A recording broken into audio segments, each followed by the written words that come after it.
C'est tout Gaza qui était en deuil aujourd'hui. Partout, des scènes de recueillement, de tristesse et de colère aussi. Des milliers de Palestiniens ont pris part aux cérémonies funéraires des 59 personnes tuées hier. Ibrahim Toubassi a dû faire ses derniers adieux à son fils Yazan, tombé sous les balles israéliennes alors qu'il manifestait près de la barrière de sécurité la veille. Son fils de 30 ans ne voulait qu'exprimer ses désirs, dit le père. Il voulait une vie digne, heureuse, stable et sécuritaire. Il rêvait d'une maison. C'est tout ce qu'il voulait, tout comme des milliers de jeunes comme lui.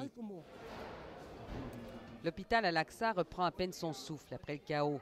Le petit établissement est loin d'avoir les moyens de recevoir les quelques 300 blessés qui ont été acheminés lundi, une fraction des plus de 1300 blessés par balle. Ce sont des énormes blessures. Donc vous avez un petit point d'entrée et un énorme point de sortie. Vous avez les os qui sont pulvérisés, les tendons, les nerfs qui sont déchirés. Et donc c'est pour ça que nous, on questionne l'utilisation qu'on qualifie, nous, de disproportionnée de la force par les Israéliens et l'utilisation de balles réelles, parce que ce sont des balles réelles. Et donc on sait que ces blessures, elles vont occasionner énormément de conséquences. Beaucoup de blessés exprimaient un choc face à l'ampleur de la réaction israélienne, mais très peu de regrets d'avoir risqué leur vie.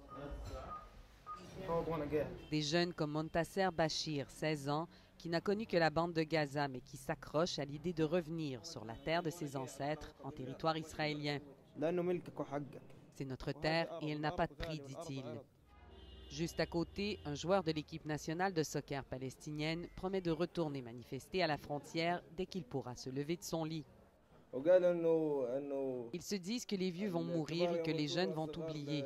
Mais moi, ce que je vois, ce sont les jeunes qui se lancent au devant des vieux à la frontière, dit-il. Mais aujourd'hui, les Gazaouis étaient beaucoup moins nombreux à partager leur détermination. Quelques centaines de manifestants le long de la barrière de sécurité entre Gaza et Israël se sont présentés à plusieurs endroits. Les grandes commémorations de la Nakba que l'on attendait au centre de la ville de Gaza n'ont pas eu lieu. Par groupe de quelques centaines à la fois, ils se sont approchés de la frontière israélienne. Ils ont fait brûler des pneus, lancer des roches. Ici, un manifestant qui a visiblement réussi à franchir la barrière de sécurité est arrêté par des soldats israéliens.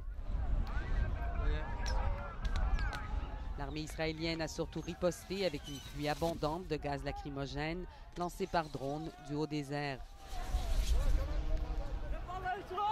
Benjamin Netanyahou, face à un concert international de critiques aujourd'hui, affirme que l'armée agit toujours de plein droit et que la force létale n'est utilisée qu'en dernier recours pour défendre la sécurité des Israéliens.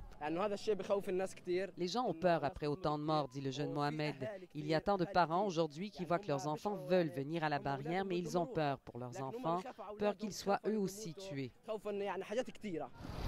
Pour expliquer la foule amoindrie, la rumeur populaire dans la bande de Gaza voulait que le Hamas ait succombé à des pressions de l'Égypte pour renvoyer les gens chez eux. Mais en fin de journée, Ismaël Haniyeh, le chef du Hamas, est apparu à l'orée des manifestations, semblant mettre fin à cette rumeur. L'air triomphant, il a promis à la foule que la marche du retour allait se poursuivre.